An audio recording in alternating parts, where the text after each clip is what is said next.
કોંગ્રેસ ધારાસભ્ય જિગ્નેશ મેવાણી ફરી ઘેરાયા છે। ભાજપ અનુસૂચિત જાતિ મોરચાએ માંગ કરી છે કે જિગ્નેશ મેવાણી માફી માંગે। માફી નહીં માંગે ત્યાં સુધી ધરણા સહિતના કાર્યક્રમો આપવાની પણ જાહેરાત કરાઈ છે। વાત કંઈક એવી છે કે વડનગરના સુંઢિયા ગામે કોંગ્રેસની જન આક્રોશ સભાને સંબોધન કરતા જિગ્નેશ મેવાણીએ પ્રધાનમંત્રી નરેન્દ્ર મોદી પર પ્રહાર કર્યા। ભાજપનો આરોપ છે કે આ દરમિયાન ભાષાની મર્યાદા ભૂલી ગયેલા મેવાણીએ પ્રધાનમંત્રી માટે અપમાનજનક શબ્દોનો ઉપયોગ કર્યો। મેવાણી દારૂ ડ્રગ્સને લઈને પોલીસના પટ્ટા ઉતારવાની વાતને લઈને વિવાદમાં છે।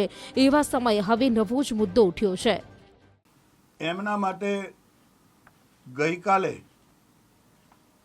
એક સભામાં જે વાણી વિલાસ કર્યો છે એ ભાષા એ ગુજરાતના સંસ્કારની ભાષા ન હોઈ શકે। એ ભાષાને હું વખોડું છું, એની ટીકા કરું છું, એની નિંદા કરું છું અને લોકશાહીને ઠેસ પહોંચાડનારા એ વિચારની હું નિંદા કરું છું।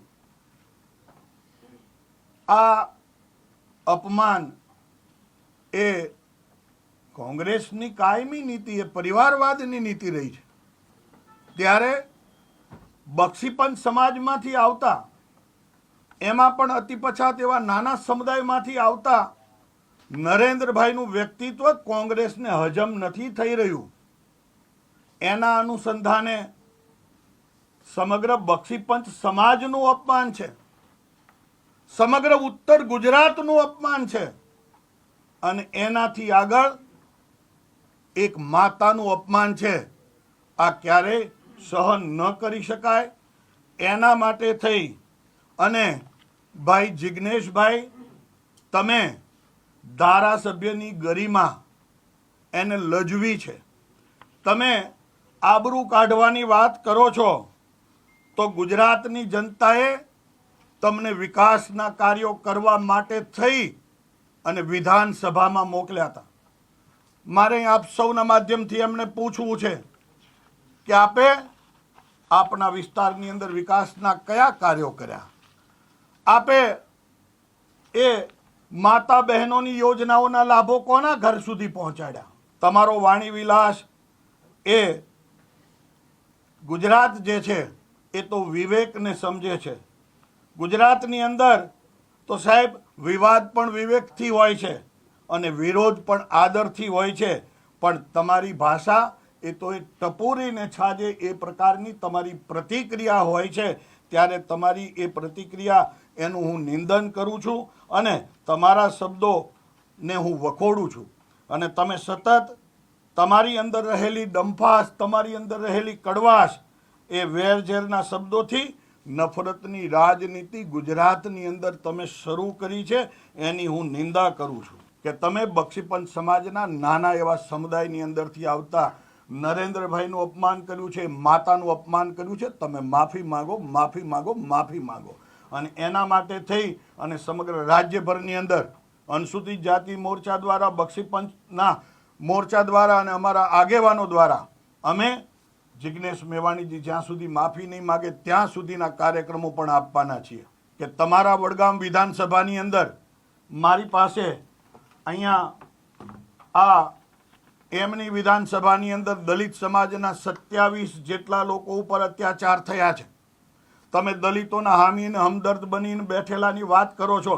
તમે આમાંથી એક પણ પરિવારની મુલાકાત ક્યારેય લીધી જ ખરી ભાઈ? તમે દલિતોના હક અને હિતની વાત કરો છો। તાજેતરની અંદર એક ઓડિયો રિલીઝ થયો છે અને એ ગામ છે મજાદર, ત્યાંના રજનીકાંતભાઈ એમની સાથે વાત કરે છે તો એ એવું કહે છે કે યાર તમે સમજો ને, મારે મારી મત બેંકને સાચવવાની છે। એટલે આપ સૌના માધ્યમથી અનુસૂચિત જાતિ સમુદાયના લોકોને પણ હું કહેવા માંગુ છું કે ફક્ત નફરતની રાજનીતિ કરવાની અને મુસ્લિમ તૃષ્ટિકરણની વાત કરવાની એ એમનો મંત્ર રહ્યો છે। એની સાથે સાથે આમ તો કોંગ્રેસ એ પૂરી થઈ ગઈ છે, પણ મને લાગે છે કે જિગ્નેશભાઈના વાણી વિલાસથી થોડી ઘણી બચેલી કોંગ્રેસ એ પણ પૂરી કરવા માટે એમને જાણે દિલ્હીની એક પાર્ટીની સોપારી લીધી હોય એ પ્રકારે કામ કરી રહ્યા છે. ઉના કાંડમાંથી નેતા બનેલા જિજ્ઞેશભાઈ, એને મારે તમારા સૌના માધ્યમથી પૂછવું છે કે તમે ક્યારેય ઉના ગયા છો ખરા? એ ઉનાના પીડિત પરિવારની ફરીવાર ક્યારે મુલાકાત લીધી છે ખરી? જે વિષયમાંથી તમે નેતા બન્યા છો એની અંદર તમે ક્યારેય ગયા છો ખરા? ફક્ત ને ફક્ત વેરઝેરની રાજનીતિ કરવાની. અને સારા પ્રસંગો પણ ગુજરાતની અંદર બન્યા છે, સમરસતાના પ્રસંગો પણ બન્યા છે, તો એવા પ્રસંગોની ક્યારેય પ્રશંસા નહીં કરવાની. રાજનીતિ ફક્ત ને ફક્ત વેરઝેરની કરવાની, સમાજની વચ્ચે ખાઈ ઊભી થાય એ પ્રકારની રાજનીતિ એમણે કરી અને સમાજની અંદર અને રાજ્યની અંદર વેરઝેરના બી વાવ્યા છે. નફરતની દુકાન રોજ ચલાવે છે. એ પોલીસ કર્મચારીઓ જે પોતાનું પરિવારનું ત્યાગ કરી અને સતત ખડે પગે ઊભા રહે, એને અભદ્ર ભાષામાં એવું કહેવાનું કે તમારા પટ્ટા ઉતારી લઈશ, આ કયા પ્રકારની ભાષા છે? આ ગુજરાત ક્યારેય સહન ન કરી શકે આ ભાષાને. આટલા વર્ષોમાં ગુજરાતમાં જે પ્રકારે દલિત પર થતા અત્યાચારોની વાત હોય, મહિલા પર થતા અત્યાચારની વાત હોય, આ એક પણ મુદ્દે હરફ ન ઉચ્ચારનારા આ અનુસૂચિત જાતિ મોરચાના વિભાગના વડા આજે અચાનક જ એમને દલિતોની ચિંતા થઈ ગઈ છે, દલિતો વિશે બોલતા થયા છે. આ જે રોજગારીની વાતો કરતા હોય, આ તો ખરેખર અનુસૂચિત જાતિના લોકોને, ભારતીય જનતા પાર્ટીના મોરચાના લોકોને રોજગારીનું કામ એ જિજ્ઞેશભાઈ મેવાણી આપ્યું એવું લાગી રહ્યું છે. સ્પષ્ટપણે મુદ્દા ભટકાવવાની વાત, જે મુદ્દો ખરેખર સમગ્ર ગુજરાતને સ્પર્શતો મુદ્દો છે, દારૂ વ્યસનનો મુદ્દો છે, એ મુદ્દાથી કેમ કરીને ધ્યાન ભટકાવી શકાય એ પ્રકારના હથકંડાઓ ભારતીય જનતા પાર્ટી ભૂતકાળમાં પણ અપનાવી ચૂકી છે અને ત્યાં પણ એક આ નિરર્થક પ્રયાસ થઈ રહ્યો છે.